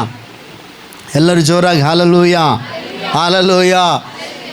ಯೋಸೇಫನು ಯಾವಾಗ ಸಹೋದರರು ತಿರಸ್ಕಾರ ಮಾಡಿದ್ರು ಯೋಸೇಫನನ್ನು, ಅವನು ಗುಂಡಿಯಲ್ಲಿ ಬಿದ್ದನು, ಗುಂಡಿಯಲ್ಲಿ ಹಾಕಿದ್ರು. ಅಲ್ಲಿಂದ ಮತ್ತೆ ಮೇಲೆ ಎತ್ತಿ ಸೆಂಟ್ ಮಾರೋರಿಗೆ, ಇಸ್ಮೇಲ್ರಿಗೆ ಮಾರಿಬಿಟ್ರು. ಅವನು ಹೋಗಿ ಫೋಟುಫರನಿಗೆ ಮಾರಿಬಿಟ್ಟ. ಫೋಟುಫರನ್ನ ಖರೀದಿ ಮಾಡಿ ನಾಣ್ಯ ಕೊಟ್ಟು ಆ ಸೆಂಟ್ ಮಾರೋನೇನು ಅವ್ರ ಹತ್ರ ತೆಗೆದುಕೊಂಡು ಬಂದಿದ್ನೋ ಸೆಂಟ್ ಮಾರೋನಿಗೆ ಅವನು ದುಡ್ಡು ಕೊಟ್ಟು ಯೋಸೇಫನನ್ನು ಖರೀದಿ ಮಾಡಿ ಫೋಟಿಫರ್ನು ತನ್ನ ಮನೇಲಿ ಕೆಲಸಕ್ಕೆ ಇಟ್ಕೊಂಡಾಗ ಯೋಸೇಫನು ಯಾವ ಸೆಕ್ಷನ್ನಲ್ಲಿ ಬಿಟ್ಟರು ಅಲ್ಲಿ ಅಭಿವೃದ್ಧಿ ಆಗ್ತಾನೆ ಇರ್ತಿದ್ನು. ಹೊಲದಲ್ಲಿ ಬಿಟ್ಟರು ಅಲ್ಲಿ ಅಭಿವೃದ್ಧಿ, ಎಲ್ಲಿ ಎಮ್ಮೆ ದನ ಕರುಗಳು ಆ ಒಂದು ಸೆಕ್ಷನ್ನಾಗಿ ಬಿಟ್ಟರೆ ಅಲ್ಲಿ ಕೂಡ ಅಭಿವೃದ್ಧಿ ಆಗಿ ಅಲ್ಲಿರುವ ಕೂಲಿ ಕೆಲಸದವ್ರನ್ನ ಚೆನ್ನಾಗಿ ನೋಡು, ಅವರಿಗೂ ಸಾಮರ್ಥ್ಯ ಕಲಿಸ್ಬಿಡು. ನಿಂಗೆ ಎಲ್ಲ ಭಾಗದಲ್ಲೂ ಅವನು ಚೆನ್ನಾಗಿ ಕೆಲಸ ಮಾಡ್ತಿರ್ಬೇಕಾದ್ರೆ ಫೋಟಿಫರನು ಆ ಒಂದು ಸೇನಾಧಿಪತಿ ಆಗಿರ್ತಾನೆ. ಎಲ್ಲಿ ಸೇನಾಧಿಪತಿ ಅಂತಂದರೆ ಫರೋಹನನ ಅರಮನೆಯಲ್ಲಿ ಸೇನಾಧಿಪತಿ ಆಗಿರ್ತಾನೆ. ಎಲ್ಲರೂ ಜೋರಾಗಿ ಹಲ್ಲೆಲೂಯಾ. ಏನಾಗಿರ್ತಾನೆ ಹೇಳ್ರಿ? ಸೇನಾಧಿಪತಿ. ಈಗ ಸೇನಾಧಿಪತಿ ಅಂತಂದರೆ ಒಂದು 100 ಜನ ಅಥವಾ 100 ಜನರಿಗೆ, ಅವನು ಸಿಪಾಯಿಗಳಿಗೆ, ಸೈನಿಕರಿಗೆ ಇವನು ಒಂದು ಬಾಸ್ ಇದ್ದಂಗೆ, ಒಂದು ಸೂಪರ್ವೈಸರ್ ಇದ್ದಂಗೆ. ಈಗ ಆ ಫರೋಹನನ ಮನೆಯಲ್ಲಿ ಕೆಲಸ ಮಾಡುವವನಾದ್ದರಿಂದ, ಯಾರು? ಅದಕ್ಕೆ ನೀವು ಇದ್ರೆ ಇಲ್ಲ ಅಂತ ಹೇಳಿ ಚೆಕ್ ಮಾಡ್ತಾಯಿದ್ದೀನಿ. ಫರೋಹನನ ಒಂದು ಸೈನ್ಯದಲ್ಲಿ ಇವನು ಒಬ್ಬ ಕೆಲಸಗಾರನಾಗಿದ್ದರಿಂದ ಇವನಿಗೂ ಇಷ್ಟು ಒಂದು ಶ್ರೀಮಂತನಾಗಿದ್ದ. ಯಾರು? ಇನ್ನು ಯೋಸೇಫನು ಇನ್ನೂ ಅಲ್ಲಿ ಅರಮನೆಗೆ ಹೋಗಿಲ್ಲ, ಫೋಟಿಫರ್ನ ಹತ್ರ ಇದ್ದೀನಿ ನಾನು. ಹಲ್ಲೆಲೂಯಾ. ಎಲ್ಲರೂ ಜೋರಾಗಿ ಹಲ್ಲೆಲೂಯಾ. ಫೋಟಿಫರ್ನ ಹತ್ರ ಇದ್ದೀನಿ ನಾನು. ಇನ್ನೂ ನೀವು ಅಲ್ಲೇ ಫುಲ್ಲು ಹೋಗ್ಬಿಟ್ರಿ, ಅಲ್ಲೇ ಪೂರ ಕ್ಲೈಮ್ಯಾಕ್ಸಿಗೆ ಹೋಗ್ಬಿಟ್ರಿ. ಸಿನಿಮಾ ಇನ್ನೂ ಫುಲ್ ಇನ್ನೂ ಚಾಲು ನಡೆದ ಸಿನಿಮಾ. ಹಲ್ಲೆಲೂಯಾ. ಎಲ್ಲರೂ ಜೋರಾಗಿ ಹಲ್ಲೆಲೂಯಾ. ರೈಟ್. ಈಗ ಫೋಟಿಫರ್ನು ಏನಾಗಿದ್ದ? ಸೇನಾಧಿಪತಿ ಆಗಿದ್ದ. ಎಲ್ಲಿ? ಆ ಫರೋಹನನ ಸೈನ್ಯದಲ್ಲಿ. ಮತ್ತು ಸೇನಾಧಿಪತಿ ಆಗಿರೋದ್ರಿಂದ ಇವನಿಗೂ ಕೂಡ ಇಷ್ಟು ಒಂದು ಐಶ್ವರ್ಯ ಇತ್ತು, ಒಳ್ಳೆ ಭಾಳ ರಿಚ್ ಮ್ಯಾನ್ ಆಗಿದ್ದ. ಆಗ ಅವ್ರ ಮನೆಯಲ್ಲಿ ಕೆಲಸದ ಆಳಾಗಿ ಸೇರಿಕೊಂಡವನು ಯಾರು? ಯೋಸೇಫನು. ಅವ್ರ ಮನೇಲಿ ಕೆಲಸದ ಆಳಾಗಿ ಸೇರಿಕೊಂಡವನು ಯಾರು? ಯೋಸೇಫನು. ಒಂದು ಫೋಟಿಫರ್ನ ಹೆಂಡತಿ ಯೋಸೇಫನ ಮೇಲೆ ಕಣ್ಣಿಟ್ಟು ದಿವಸ ಆತನನ್ನು ಪಾಪಕ್ಕಾಗಿ ಪ್ರೇರೇಪಿಸುತ್ತಿರಬೇಕಾದ್ರೆ ಒಂದು ದಿವಸ ಕೂಡ ಆತನು ಆಕೆ ಮೇಲೆ ಕೆಟ್ಟ ದೃಷ್ಟಿಯನ್ನಾಗಲಿ ಇಡಲಿಲ್ಲ, ಕೆಟ್ಟ ಆಲೋಚನೆಯನ್ನಾಗಲಿ ಮಾಡದೆ ಆತನೇನು ಮಾಡ್ದ, ದೇವರು ನನ್ನನ್ನು ನೋಡ್ತಿದ್ದಾನೆ ಅಂತೇಳಿ ತನ್ನನ್ನು ತಾನು ಪರಿಶುದ್ಧವಾಗಿ ಆತನ ಇಟ್ಟುಕೊಂಡಿದ್ದ.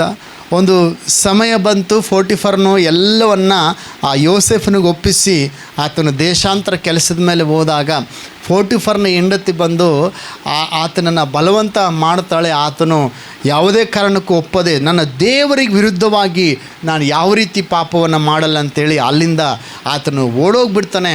ಓಡೋದಾಗ ಆಕೆ ಆ ಒಂದು ನಿಲ್ವಂಗಿಯನ್ನು ಇಟ್ಕೊಂಡು ಹಿಂಗೆ ಎಳೆದು ಬಿಡ್ತಾಳೆ.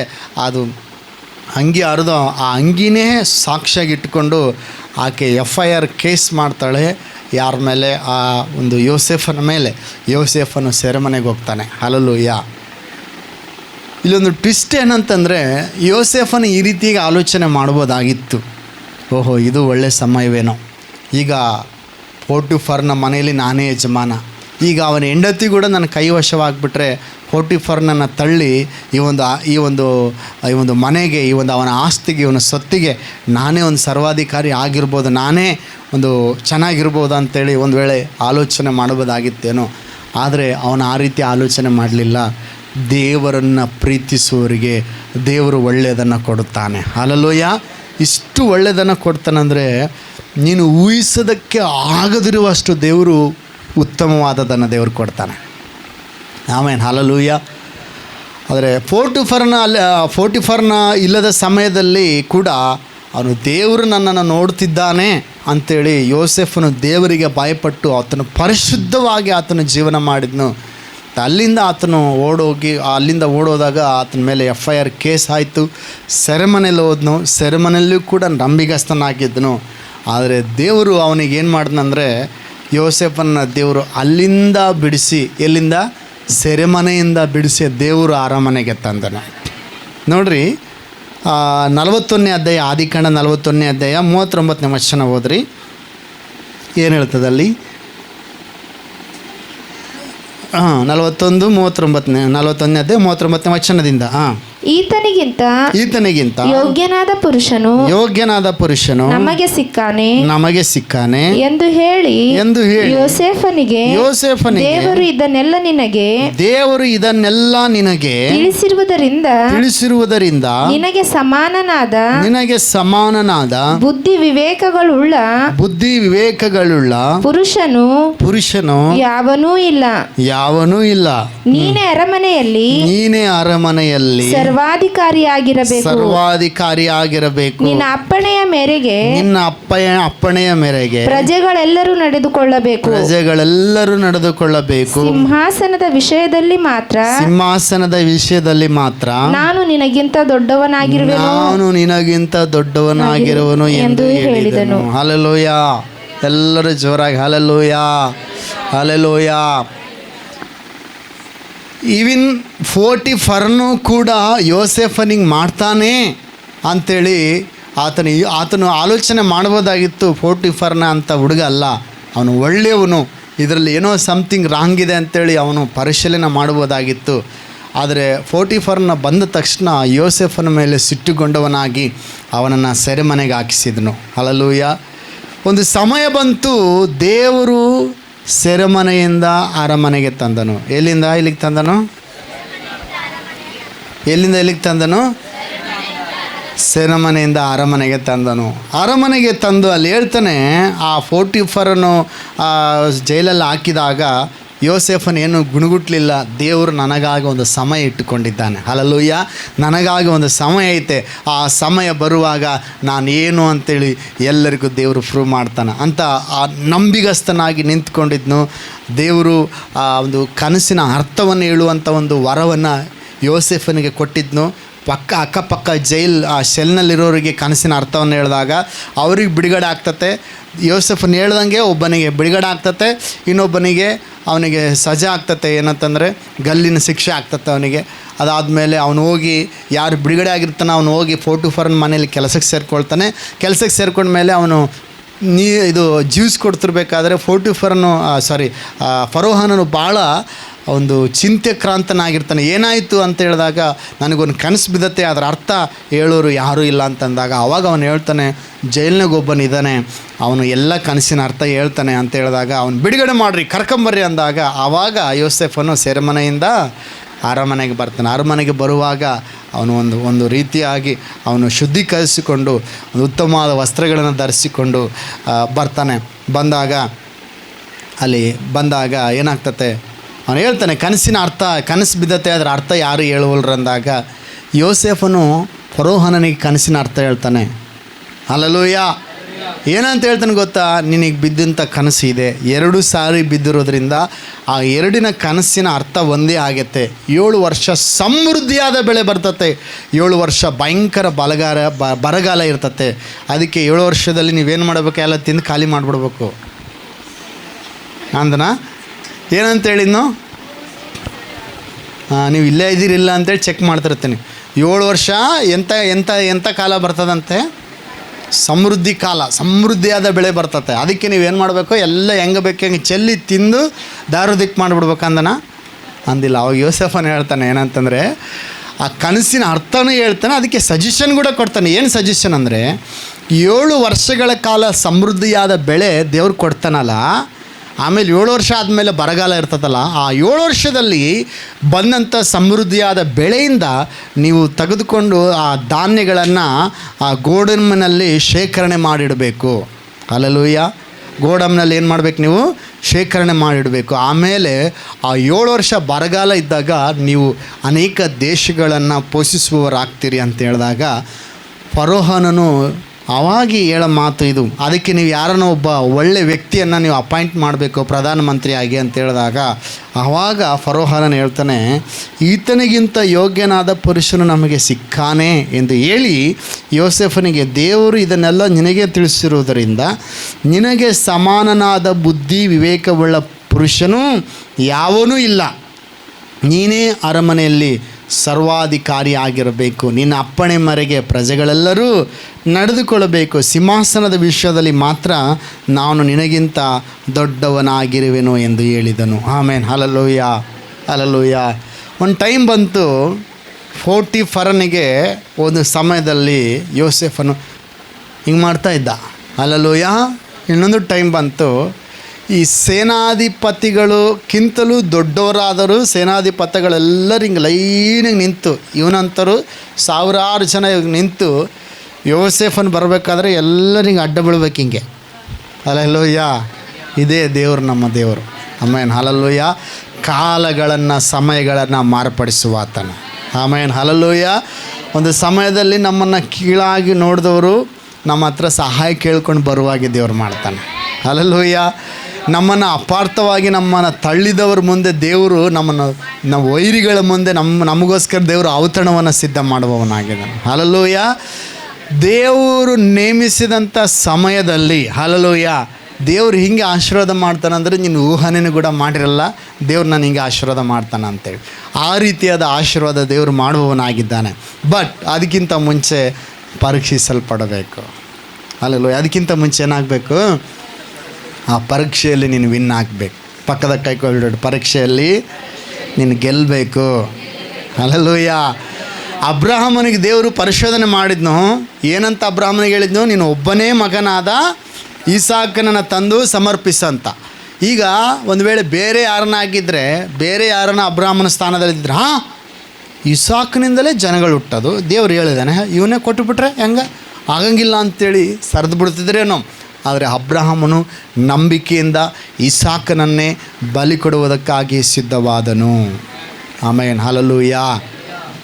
ಯೋಸೇಫನು ಪೋಟಿಫರನ ಮನೆಯಲ್ಲೇ ನಾನು ಸೆಟ್ಲಾಗ್ಬಿಟ್ರೆ ಎಷ್ಟು ಚೆನ್ನಾಗಿರ್ತದಲ್ಲ, ದೇವರು ನನಗೆ ವಾಗ್ದಾನ ಮಾಡಿದ್ದಾನೆ, ಇದೇ ಇದ್ದಿರ್ಬೋದು ಅಂಥೇಳಿ ಆ ಪೋಟಿಫರನ ಮನೆಯಲ್ಲೇ ಸೆಟ್ಲಾಗಿ ಬಿಡಬಹುದಾಗಿತ್ತು. ಆದರೆ ಅದಲ್ಲ, ದೇವರು ನೇಮಿಸಿದಂಥ ಕಾಲಕ್ಕಾಗಿ ಎದುರು ನೋಡ್ತಾ ಇದ್ದನು. ಆಮೇನ್. Hallelujah, hallelujah. ದೇವರಿಗೆ ಸ್ತೋತ್ರ. ಮತ್ತು ನಾವು ನೋಡುವಾಗ ಮತ್ತೇನು ಬರೆದ ಸುವಾರ್ತೆದ ಕಡೆಗೆ ಬರುವಾಗ 3ನೇ ಅಧ್ಯಾಯ ಮತ್ತು 4ನೇ ವಚನ, 3ನೇ ಅಧ್ಯಾಯದಿಂದ 4ನೇ ಅಧ್ಯಾಯದಿಂದ ಒಂದು ಸಾರಿ ಓದಿ ನೋಡೋಣ. 4ನೇ ಅಧ್ಯಾಯದಿಂದ. ಆಗ ಯೇಸು ಸೈತಾನನಿಂದ ಶೋಧಿಸಲ್ಪಡುವುದಕ್ಕಾಗಿ ಆತ್ಮನು ಆತನನ್ನು ಅಡವಿಗೆ ಒಯ್ದನು. ಹಾ, ಆತನು 40 ದಿವಸ ಆತನು 40 ದಿವಸ ಹಗಲಿರುಳು ಉಪವಾಸವಿದ್ದ ಉಪವಾಸವಿದ್ದ ತರುವಾಯ ಆತನಿಗೆ ಹಸಿವಾಯಿತು. ಆಗ ಆ ಶೋಧಕನು ಆತನ ಬಳಿಗೆ ಬಂದು ನೀನು ದೇವರ ಮಗನಾಗಿದ್ದರೆ ಈ ಕಲ್ಲುಗಳು ರೊಟ್ಟಿಯಾಗುವಂತೆ ಅಪ್ಪಣೆ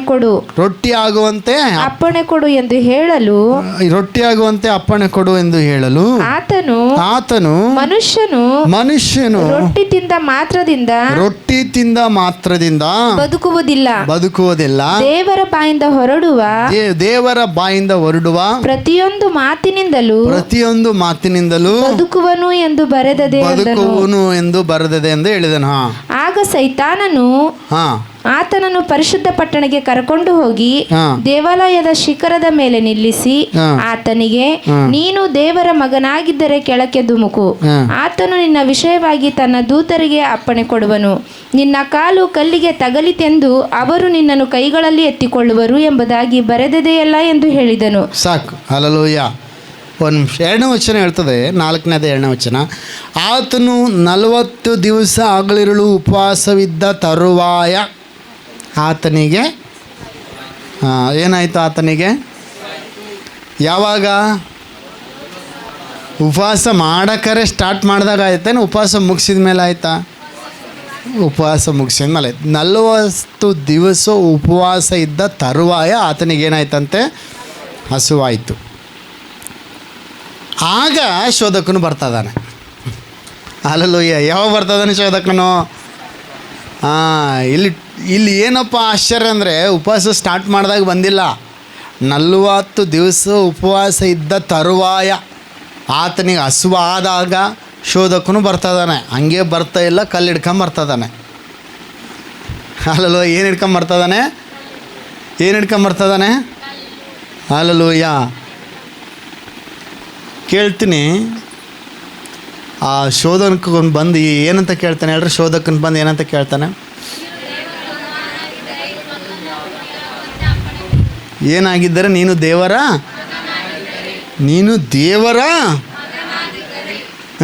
ಏನು ಮಾಡು? ಕಲ್ಲನ್ನು ರೊಟ್ಟಿ ಆಗುವಂತೆ. ನಾನು ಪ್ರಶ್ನೆ ಕೇಳ್ತೀನಿ, ಯೇಸು ದೇವರ ಮಗನಾಗಿದ್ದನ? ಮುಂದೆ ಹೋದ್ರಿ, ವಚನ ಓದ್ರಿ ನೋಡಮ್ಮ. 4ನೇ ವಚನ. ಆತನು ಮನುಷ್ಯನು ರೊಟ್ಟಿ ತಿಂದ ಮಾತ್ರದಿಂದ ಬದುಕುವುದಿಲ್ಲ, ದೇವರ ಬಾಯಿಂದ ಹೊರಡುವ ಪ್ರತಿಯೊಂದು ಮಾತಿನಿಂದಲೂ ಬದುಕುವನು ಎಂದು ಬರೆದದೆ ಅಂದನು. ಇಲ್ಲಿ ಕೇಳ್ರಿ,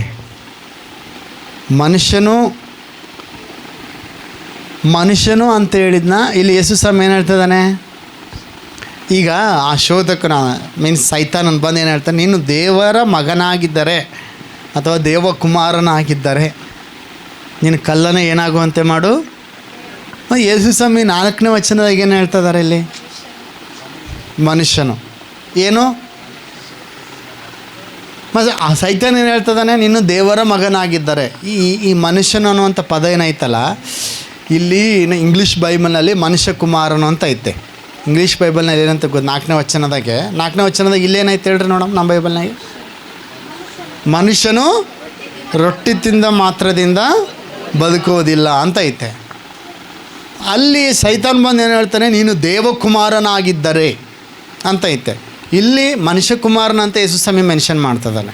ಹಾಗಾದರೆ ಈಗ ನಿಮಗೆ ಪ್ರಶ್ನೆ, ಯೇಸು ಸ್ವಾಮಿ ದೇವಕುಮಾರನ ಮನುಷ್ಯ ಕುಮಾರನ? ಹಲ್ಲೆಲೂಯಾ. ಎಲ್ಲರೂ ಜೋರಾಗಿ ಹಲ್ಲೆಲೂಯಾ. ಏನು ಬೇಕಮ್ಮ? ಯೇಸು ಸ್ವಾಮಿ ಏನಾಗಿದ್ದನು? ದೇವಕುಮಾರನಾಗಿದ್ದನ ಮನುಷ್ಯ ಕುಮಾರನಾಗಿದ್ದನ? ಹಲ್ಲೆಲೂಯಾ. ಪರವಾಗಿಲ್ಲ, ಇದನ್ನು ಮತ್ತೊಂದು ಸಾರಿ ಹೇಳ್ತೀನಂತೆ ಯಾವಾಗಾದರೂ. ಈಗ ಸೈತಾನ್ ಬಂದು ಕೇಳ್ತದಾನೆ ಏನಪ್ಪ ಅಂತಂತಂದರೆ, ನೀನು ದೇವಕುಮಾರನಾಗಿದ್ದರೆ ಈ ಕಲ್ಲನ್ನು ರೊಟ್ಟಿ ಆಗುವಂತೆ ಅಪ್ಪಣೆ ಕೊಡು. ಆದರೆ ಯೇಸು ಸ್ವಾಮಿಗೆ ಗೊತ್ತು, ನಾನು ಯಾರು ಅಂದರೆ ದೇವಕುಮಾರನೇ, ನಾನು ದೇವರೇ, ಆದರೂ ನಾನು ಇವಾಗ ವಾಸವಾಗಿರುವುದು ಎಲ್ಲಿ ಅಂದರೆ ಶರೀರದಲ್ಲಿ ವಾಸವಾಗಿದ್ದೇನೆ. ಎಲ್ಲಿ ವಾಸವಾಗಿದ್ದೇನೆ? ನೀವೆಲ್ಲಿ ವಾಸವಾಗಿದ್ದೀರಿ? ಹಲ್ಲೆಲೂಯ. ನೀವು ಅಂದರೆ ಯಾರು ಹೇಳ್ರಿ? ನೀವು ಅಂದರೆ, ನಾನು ಅಂದರೆ ಯಾರು? ಆತ್ಮ. ನಿಜವಾದ ಮನುಷ್ಯನೇ ಆತ್ಮ. ನಿಜವಾದ ಮನುಷ್ಯ ಯಾರು? ಆತ್ಮ. ಮ್ಯಾಗಿಂದೆಲ್ಲ ಇದೇನು ಸುಮ್ಮನೆ ಡಬ್ಬ, ಇದು ಮಣ್ಣಿದು, ಮಣ್ಣಿಂದ ಮಾಡಿದ ಮಡಿಕೆ ಇದು. ಒಳಗಿರೋದೇ ನಿಜವಾದದ್ದು. ಕರೆಕ್ಟಾ? ಒಳಗಿರೋದೇ ಏನು? ಒಳಗಿರೋ ಆತ್ಮ ಇರೋಸ್ತನೇ ಈ ಒಂದು ಡಬ್ಬಕ್ಕೆ ಬೆಲೆ. ಒಂದು ಒಳಗಿರೋ ಮನುಷ್ಯ, ಒರಿಜಿನಲ್ ಮನುಷ್ಯ ಓದಂದ್ರೆ ಏನಂತಾರೆ? ಓದ ಅಂತಾರೆ. ನಾವು ಹೋಗಿ ಹುಚ್ಚ ಅಲ್ಲೇ ಮಕ್ಕಳನ ಇಷ್ಟುದ್ದ ಅಷ್ಟೇ ರೆಡಿ ಮಕ್ಕಳನ ಹೆಂಗ ನೋಡಿ ಮಕ್ಕಳನ ಅಂತಂದ್ರೆ ಇವನಲ್ಲೋ ಇದು ಅವನು ಬಾಡಿ ಇದು ಅಂತಾರೆ. ಹಲ್ಲೆಲೂಯ. ಯೇಸು ಸ್ವಾಮಿಗೆ ಕೂಡ ಗೊತ್ತಿತ್ತು, ನಾನು ಈ ಶರೀರದಲ್ಲಿ ವಾಸವಾಗಿದ್ದೇನೆ. ಹಲ್ಲೆಲೂಯ. ಎಲ್ಲಿ ವಾಸವಾಗಿದ್ದೇನೆ? ಶರೀರದಲ್ಲಿ. ನಾವು ಕೂಡ ಎಲ್ಲಿ ವಾಸವಾಗಿದ್ದೇವೆ? ಶರೀರದಲ್ಲಿ ವಾಸವಾಗಿ. ನಮಗೆ ರೊಟ್ಟಿ ಬೇಕಾ ಬೇಡ? ರೊಟ್ಟಿ ಬೇಕಾ ಬೇಡ ಇಲ್ರಿ? ಶರೀರಕ್ಕೆ ರೊಟ್ಟಿ ಅಗತ್ಯತೆ ಐತಾ? ಇಲ್ಲ. ರೊಟ್ಟಿ ಅಂದರೆ ಬರೀ ಜೋಳದ ರೊಟ್ಟಿ ಅಂತಲ್ಲ, ಎವ್ರಿಥಿಂಗ್. ಶರೀರಕ್ಕೆ ಏನು ಬೇಕೋ ಎಲ್ಲ, ಅನ್ನ ಆಗಿರಲಿ, ಅದು ಪಾಯಸ ಆಗಿರಲಿ, ಮತ್ತೊಂದು ಏನೇ ಆಗಿರಲಿ, ಒಟ್ಟು ಎಲ್ಲ ಏನಿಂದ ಹಿಡಿದು ಜಡ್ವರೆಗೆ ಶರೀರಕ್ಕೆ. ನಾವು ಶರೀರದಲ್ಲಿ ವಾಸ ಮಾಡ್ತಿರೋದ್ರಿಂದ ಶರೀರಕ್ಕೆ ರೊಟ್ಟಿ ಬೇಕಾ ಬೇಡ? ಬಟ್ ಇಲ್ಲಿ ಟ್ವಿಸ್ಟ್ ಏನಂದರೆ, ಸೈತಾನನ ಕೈಯಿಂದ ನಾವು ತೆಗೆದುಕೊಳ್ಳಬಾರದು, ದೇವರಿಂದ ಹೊಂದಿಕೊಳ್ಳಬೇಕು. ಆಮೇನ್. ಹಲ್ಲೆಲೂಯ. ಯಾರಿಂದ ನಾವು ಹೊಂದಿಕೊಳ್ಳಬಾರದು? ಸೈತಾನ್ ಬಂದು ಹೇಳ್ತಿದ್ದಾನೆ ಏನಂತಂದರೆ, ಈ ಒಂದು ಕಲ್ಲನ್ನು ನೀನು ರೊಟ್ಟಿಯಾಗುವಂತೆ ಅಪ್ಪಣೆ ಕೊಡು. ಈ ಕಲ್ಲನ್ನು ಏನಾಗುವಂತೆ ಅಪ್ಪಣೆ ಕೊಡು? ಈ ಕಲ್ಲನ್ನು ಏನಾಗುವಂತೆ ಅಪ್ಪಣೆ ಕೊಡು? ಯೇಸು ಸ್ವಾಮಿ ಏನು ಹೇಳ್ತಾರೆ ಗೊತ್ತಾ? ಈವಿನ್ ಮನುಷ್ಯಕುಮಾರನು ಕೂಡ, ಅಂದರೆ ಮನುಷ್ಯಕುಮಾರನಂದರೆ ಶರೀರದಲ್ಲಿ ವಾಸವಾಗಿರುವ ನಾವು ಕೂಡ ರೊಟ್ಟಿ ತಿಂದ ಮಾತ್ರದಿಂದ ಬದುಕುವುದಿಲ್ಲ, ದೇವರ ವಾಕ್ಯದಿಂದ ನಾವು ಬದುಕುತ್ತೇವೆ. ಹಲ್ಲೆಲೂಯ. ದೇವರ ವಾಕ್ಯದಿಂದ ನಾವೇನಾಗ್ತೇವೆ? ಬದುಕುತ್ತೇವೆ. ಮನುಷ್ಯನು ಕೇವಲ ರೊಟ್ಟಿ ತಿಂದ ಮಾತ್ರದಿಂದಲ್ಲ ಬದುಕುವುದು, ಮನುಷ್ಯನನ್ನು ಬದುಕಿಸುವಂಥದ್ದು ದೇವರ ವಾಕ್ಯ. ಆಮೇನ್. ಹಲ್ಲೆಲೂಯ. ಹೇಳಿಡ್ರಿ, ಮನುಷ್ಯನನ್ನು ಬದುಕಿಸುವಂಥದ್ದು ದೇವರ ವಾಕ್ಯ. ಹೇಳಿಡ್ರಿ, ಮನುಷ್ಯನನ್ನು ಬದುಕಿಸುವಂಥದ್ದು ಯಾವುದು? ದೇವರ ವಾಕ್ಯ. ಶರೀರಕ್ಕೆ ರೊಟ್ಟಿ ಬೇಕಾ ಬೇಡ? ಬೇಕು.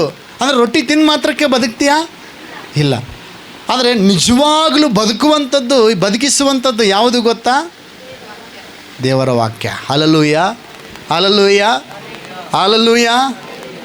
ದೇವರ ವಾಕ್ಯ ನಮಗೆ ಆತ್ಮದಲ್ಲಿಯೂ ಜೀವ ಕೊಡ್ತತೆ, ಶರೀರದಲ್ಲಿಯೂ ಬಲ ಕೊಡ್ತತೆ. ಆಮೇಲೆ ಹಲ್ಲೆಲೂಯ. ಅದಕ್ಕೆ ವಾಕ್ಯ ಹೇಳ್ತದೆ, ನಾನು ನಿಮಗೆ ಹೇಳಿರುವ ವಾಕ್ಯಗಳೇ ಆತ್ಮವಾಗಿಯೂ ಜೀವವಾಗಿಯೂ ಇದೆ. ಮಾಂಸವು ಯಾವುದಕ್ಕೂ ಬರುವುದಿಲ್ಲ. ಮಾಂಸ ಯಾವುದಕ್ಕೂ ಬರೋದಿಲ್ಲ. ಇಂಪಾರ್ಟೆಂಟ್ ಯಾವುದು ಗೊತ್ತಾ? ಮಾಂಸ ಅಲ್ಲ ಇಂಪಾರ್ಟೆಂಟು, ಒಳಗಿರೋ ಆತ್ಮನೇ ಇಂಪಾರ್ಟೆಂಟ್. ಆತ್ಮ ಹೋಗ್ಬಿಡ್ತಪ್ಪ ಅಂತಂದರೆ ಮಾಂಸನ ಇಟ್ಕೊಂಡು ಏನು ಮಾಡ್ತಾರೆ?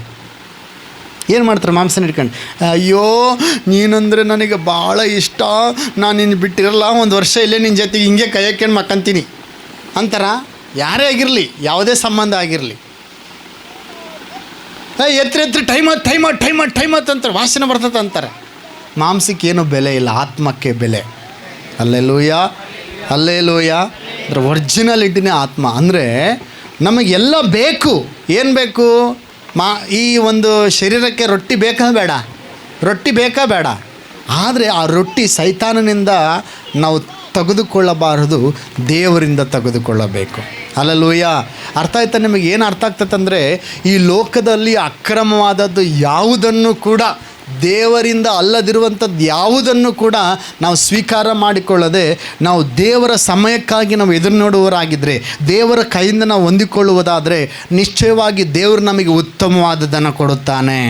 ಎಲ್ಲರೂ ಜೋರಾಗಿ ಒಂದು ಸಾರಿ ಹಲ್ಲೆಲೂಯ. ಶರೀರಕ್ಕೆ ರೊಟ್ಟಿ ಬೇಕು ನಿಜ, ಬಟ್ ಅದೊಂದರಿಂದಲೇ ಮನುಷ್ಯನ ಬದುಕೋದಿಲ್ಲ. ಆದರೆ ದೇವರ ವಾಕ್ಯದಿಂದ ಮನುಷ್ಯನ ಬದುಕುತ್ತಾನೆ. ಹಲ್ಲೆಲೂಯಾ. ದೇವರ ವಾಕ್ಯ ಮನುಷ್ಯನನ್ನು ಎಲ್ಲ ಮಂಡಲಗಳಲ್ಲಿ ಜಯಶಾಲಿಯನ್ನಾಗಿ ಮಾಡ್ತದೆ. ದೇವರ ವಾಕ್ಯ ಬದುಕುವಂತೆ ಮಾಡ್ತದೆ. ದೇವರ ವಾಕ್ಯ ನಮ್ಮನ್ನು ಜಯಶಾಲಿಗಳನ್ನಾಗಿ ಮಾರ್ಪಡಿಸುವಂಥದ್ದಾಗಿದೆ. ಆಮೇನ್. ಹಲ್ಲೆಲೂಯಾ. ಅದಕ್ಕೆ ಯಾವುದು ರೊಟ್ಟಿ ಮುಖ್ಯನಾ ದೇವ್ರ ವಾಕ್ಯ ಮುಖ್ಯನಾ ಅಂತ ನಿಮಗೆ ಕೇಳೋದಾದರೆ, ಈಗ ಒಂದು ಉದಾಹರಣೆ, ಭಯಂಕರ ಹಸುವಾಗುತ್ತೆ, ಒಂದು ಕಡೆಗೆ ರೊಟ್ಟಿ ಇಟ್ಟರೆ ಇನ್ನೊಂದು ಕಡೆಗೆ ದೇವ್ರ ವಾಕ್ಯ ಐತೆ, ನೀನು ಯಾವುದನ್ನು ಆರಿಸ್ಕೊಳ್ತೀಯ? ಹಲ್ಲೆಲೂಯಾ.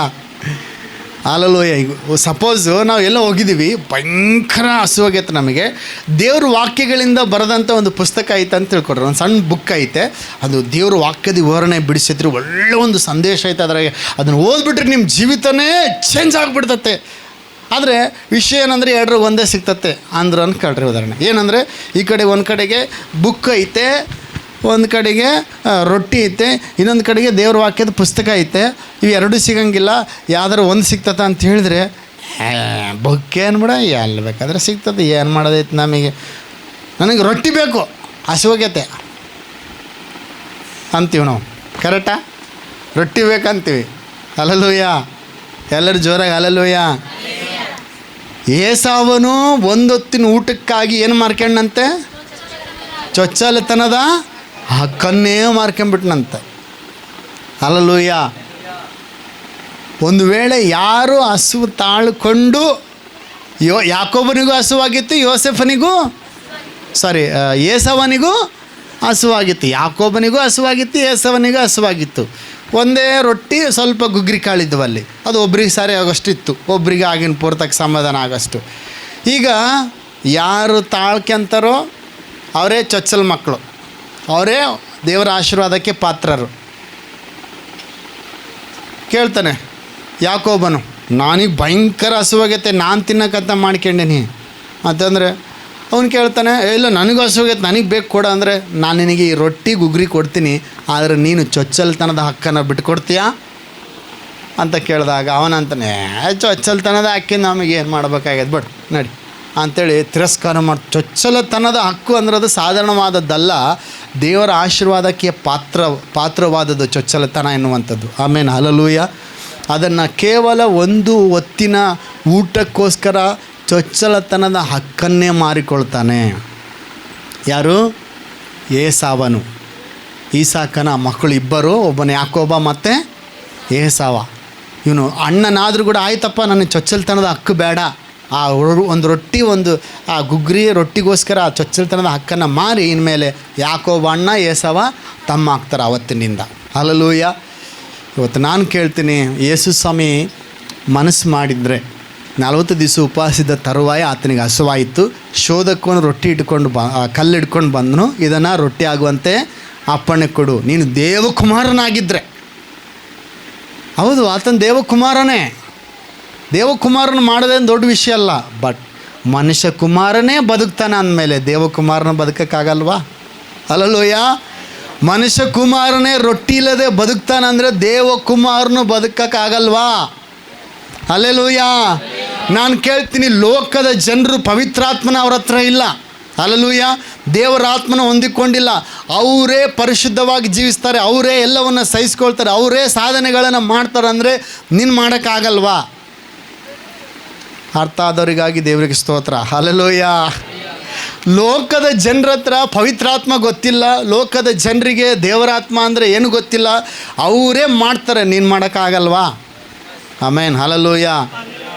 ಯೇಸು ಸ್ವಾಮಿ ಹೇಳ್ತಾನೆ, ಸೈತಾನನು ಯೇಸು ಸ್ವಾಮಿಗೆ ಏನು ಅಂತ ಕೇಳ್ತಾನೆ, ನೀನು ದೇವಕುಮಾರನ ಆಗಿದ್ದರೆ ಈ ಕಲ್ಲನ್ನ ರೊಟ್ಟಿ ಆಗುವಂತೆ ಮಾಡಂದಾಗ ಯೇಸು ಸ್ವಾಮಿ ಏನು ಹೇಳ್ತಾರೆ ಅಂದರೆ, ಮನುಷ್ಯ ಕುಮಾರನಂತ ಮೆನ್ಷನ್ ಮಾಡ್ತಾರೆ.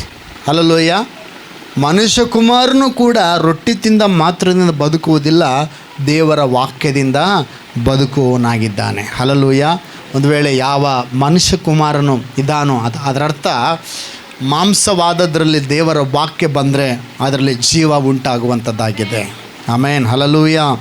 ಎಲ್ಲರೂ ಜೋರಾಗಿ ಹಲ್ಲೆಲೂಯಾ. ಏನಾಯಿತು ಅಲ್ಲಿ ನೋಡ್ರಿ, ನಿಂತಾಗ ಏನಾಯಿತು? ಆ 4ನೇ ಅಧ್ಯಾಯದ ವಚನವನ್ನು ನಾವು ನೋಡುವಾಗ, 4ನೇ ಅಧ್ಯಾಯದ 10ನೇ ವಚನ, 4ನೇದೇ 10ನೇ ವಚನ ಓದಿ. ಸೈತಾನನೇ ಯೇಸು ಅವನಿಗೆ ಸೈತಾನನೇ ನೀನು ತೊಲಗಿ ಹೋಗು, ತೊಲಗಿ ಹೋಗು, ನಿನ್ನ ದೇವರಾಗಿರುವ ಕರ್ತನಿಗೆ ಅಡ್ಡಬಿದ್ದು ಆತನೊಬ್ಬನನ್ನೇ ಆರಾಧಿಸಬೇಕು ಎಂಬುದಾಗಿ ಬರೆದದೆ ಎಂದು ಹೇಳಿದನು. ಆಗ ಸೈತಾನನು ಆತನನ್ನು ಬಿಟ್ಟು ಬಿಟ್ಟನು. ಮತ್ತು ದೇವದೂತರು ಬಂದು ಆತನಿಗೆ ಉಪಚಾರ ಮಾಡಿದರು. Hallelujah, hallelujah. 40 ದಿವಸ ಹಸುವಾಯಿತು ನಿಜ ಅಲ್ಲಿ, ಆದರೆ ಸೈತಾನನು ಕಲ್ಲು ಹಿಡ್ಕೊಂಡು ಬಂದಾನೆ. ಈ ಕಲ್ಲನ್ನ ರೊಟ್ಟಿ ಆಗುವಂತೆ ನೀನು ಅಪ್ಪಣೆ ಕೊಟ್ಟು ಈ ಕಲ್ಲನ್ನ ರೊಟ್ಟಿ ಮಾಡ್ಕೊಂಡು ತಿನ್ನು, ತೋರಿಸು ನಿನ್ನ ಪವರ್ ಅಂತೇಳಿ. ಹಲ್ಲೆಲೂಯಾ. ಸೈತಾನನ ಕೈಯಿಂದ ಯೇಸು ಸ್ವಾಮಿ ಮುಟ್ಟಲಿಲ್ಲ. ಆತನಿಗೆ ಗೊತ್ತು ನಾನು ಯಾರಾಗಿದ್ದೇನೆ, ನಾನು ಎಲ್ಲಿಂದ ಬಂದಿದ್ದೇನೆ, ನನ್ನ ಪಕ್ಷವಾಗಿರುವವರು ಎಂಥವರಾಗಿದ್ದಾರೆ ಆತನಿಗೆ ಚೆನ್ನಾಗಿ ಗೊತ್ತಿತ್ತು ಪ್ರೇಯರೇ. ಆಮೇಲೆ ಹಲ್ಲೆಲೂಯಾ. ಅದಕ್ಕೆ ಆತನು ನಿಂತನು, ಸೈತಾನನೇ ತೊಲಗಿ ಹೋಗು, ಮನುಷ್ಯನು ರೊಟ್ಟಿ ತಿಂದ ಮಾತ್ರದಿಂದ ಬದುಕುವುದಿಲ್ಲ, ದೇವರ ಬಾಯಿಂದ ಹೊರಡುವ ಪ್ರತಿ ವಾಕ್ಯದಿಂದ ಬದುಕ್ತಾನೆ. ಆಮೇಲೆ ಹಲ್ಲೆಲೂಯಾ. ಪ್ರತಿ ವಿಷಯಗಳಲ್ಲಿ ದೇವರ ವಾಕ್ಯದ ಮೇಲೆ ನಿಂತಾಗ ಸೈತಾನನ ಬಿಟ್ಟು ಓಡಿ ಹೋದನು. ಮತ್ತು ಯೇಸು ಸ್ವಾಮಿ ಹಂಗೆ ಉಪವಾಸ ಸತ್ನ ಇಲ್ಲ, ಪರಲೋಕದಿಂದ ದೂತರು ರೊಟ್ಟಿಯನ್ನು ತೆಗೆದುಕೊಂಡು ಬಂದರು. ಎಂಥ ಆಹಾರ ಗೊತ್ತಾ? ಪರಲೋಕದ ಆಹಾರ ಬಂತು ಯೇಸು ಸ್ವಾಮಿಗೆ. ಹಲ್ಲೆಲೂಯಾ. ಪರಲೋಕದ ಆಹಾರ ಅಂತಂದರೆ ಆತ್ಮಿಕವಾದದ್ದಲ್ಲ, ನೀವು ತಿಳ್ಕೊಂಡಾಗ ಬರೀ ಆಹಾರ ಅಲ್ಲ. ಯೇಸು ಸ್ವಾಮಿಯಲ್ಲಿ ಶರೀರವಾಗಿ ವಾಸವಾಗಿದ್ದರಿಂದ ಶರೀರಕ್ಕೆ ಸರಿಬೀಳುವ ಆಹಾರ ಪರಲೋಕದಿಂದ ದೇವದೂತರು ತೆಗೆದುಕೊಂಡು ಬಂದರು.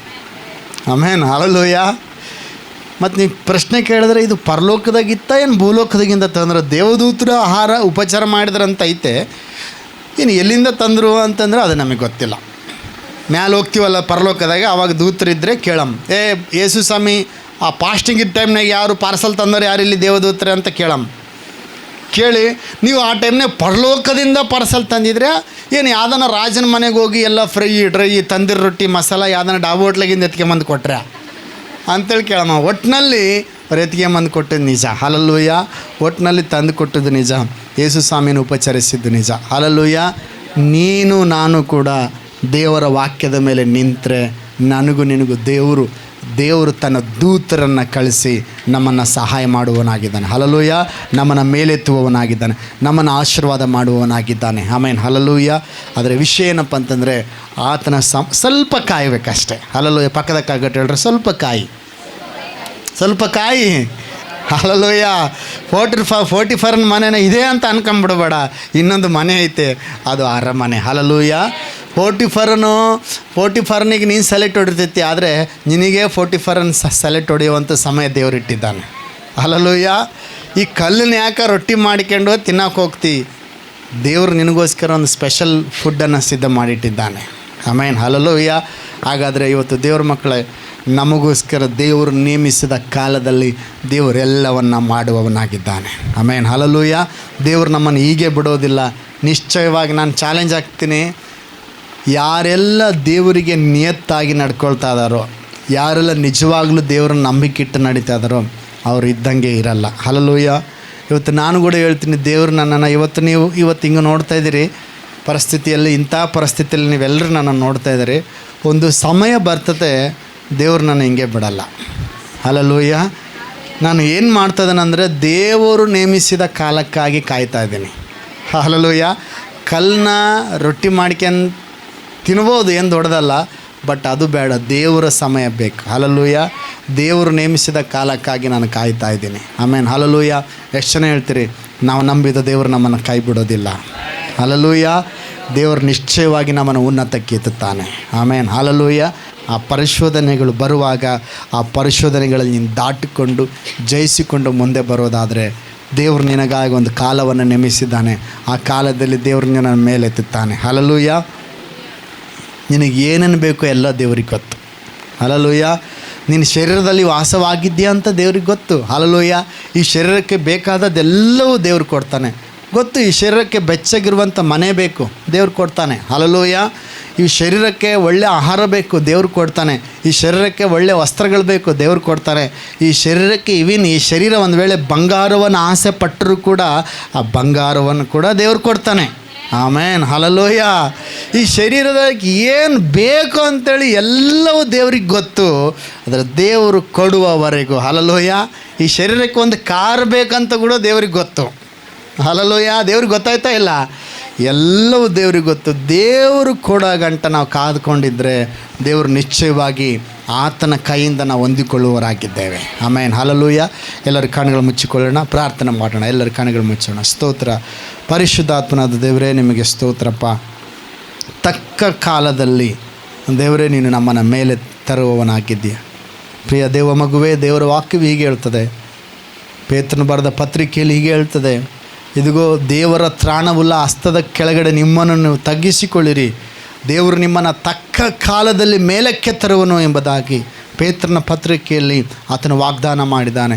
ದೇವರ ತ್ರಾಣವುಳ್ಳ ಹಸ್ತದ ಕೆಳಗಡೆ ನಿಮ್ಮನ್ನು ನೀವು ತಗ್ಗಿಸಿಕೊಳ್ಳಿರಿ, ಪ್ರಾರ್ಥಿಸುತ್ತಾ ಇರ್ರಿ, ದೇವರಿಂದ ಎದುರು ನೋಡುತ್ತಾ ಇರ್ರಿ, ದೇವರ ಹತ್ರ ಇದಿಗೋ ದೇವರನ್ನು ದೃಷ್ಟಿಸ್ತಾ ಇರ್ರಿ. ದೇವರು ನಿಶ್ಚಯವಾಗಿ ನಮ್ಮನ್ನು ಹೀಗೆ ಬಿಡೋದಿಲ್ಲ. ಇಗೋ ನಿನ್ನನ್ನು ಕರೆದಂಥ ಉದ್ದೇಶ ನಿನ್ನ ಸಾಧಾರಣ ಜೀವಿತವನ್ನು ಜೀವಿಸುವುದಕ್ಕಾಗಿ ಅಲ್ಲ, ನಿನ್ನ ದೇವರಿಗಾಗಿ ಉಪಯೋಗಿಸಲ್ಪಡಬೇಕು, ದೇವರಿಂದ ಆಶೀರ್ವಾದ ಹೊಂದಬೇಕು, ನಿನ್ನ ಮುಖಾಂತರವಾಗಿ ದೇವರಿಗೆ ಮಹಿಮೆ ಉಂಟಾಗಬೇಕೆಂಬುದಾಗಿ ದೇವರು ನಿನ್ನನ್ನು ಕರೆದಿದ್ದಾನೆ. ಹಲ್ಲೆಲೂಯಾ. ಸ್ತೋತ್ರ, ಸ್ತೋತ್ರ, ಸ್ತೋತ್ರ. ಕರ್ತನೇ, ಸೇರಿ ಬಂದ ಎಲ್ಲ ನಿನ್ನ ಮಕ್ಕಳಿಗಾಗಿ ನಾವು ಸ್ತೋತ್ರಗಳನ್ನು ಸಲ್ಲಿಸುತ್ತಾ ಇದ್ದೇವೆ. ಮಹಿಮೆಯಾದ ಸಂಗತಿಗಳನ್ನು ಮಾಡಿರಿ. ಇಲ್ಲಿ ಸೇರಿರೋ ಪ್ರತಿಯೊಬ್ಬರನ್ನ ಆಶೀರ್ವಾದ ಮಾಡಿರಿ. ನಿಶ್ಚಯವಾಗಿ ನೀನು ಉನ್ನತ ಸ್ಥಾನಕ್ಕೆ ಅಪ್ಪ ನೀನು ನಡೆಸುವನಾಗಿದ್ದೀಯ.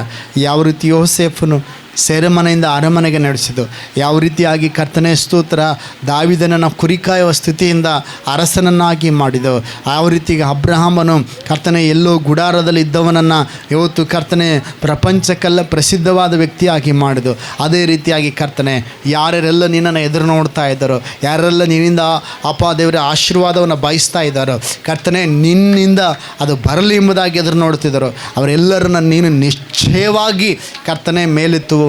ಸ್ತೋತ್ರ. ಅದ್ಭುತಗಳನ್ನು ಮಾಡಿರಿ, ಆಶೀರ್ವಾದ ಮಾಡಿರಿ, ಎಲ್ಲ ವಿಷಯಗಳಲ್ಲಿ ಕೃಪೆಯನ್ನು ಕೊಟ್ಟು ನಡೆಸಬೇಕೆಂಬುದಾಗಿ ಪ್ರಾರ್ಥಿಸುತ್ತಾ ಸಕಲ ಮಹಿಮೆ ಘನತೆ ನಿಮ್ಮೊಬ್ಬರಿಗೆ ನಾವು ಸಲ್ಲಿಸುತ್ತೇವೆ. ಯೇಸುವಿನ ದಿವ್ಯನಾಮದಲ್ಲಿ ನಂಬಿಕೆಯಿಂದ ಪ್ರಾರ್ಥಿಸಿ ಬೇಡ ಹೊಂದಿದ್ದೇವೆ ಪರಲೋಕದ ತಂದೆಯೇ. ಆಮೇನ್, ಆಮೇನ್, ಆಮೇನ್.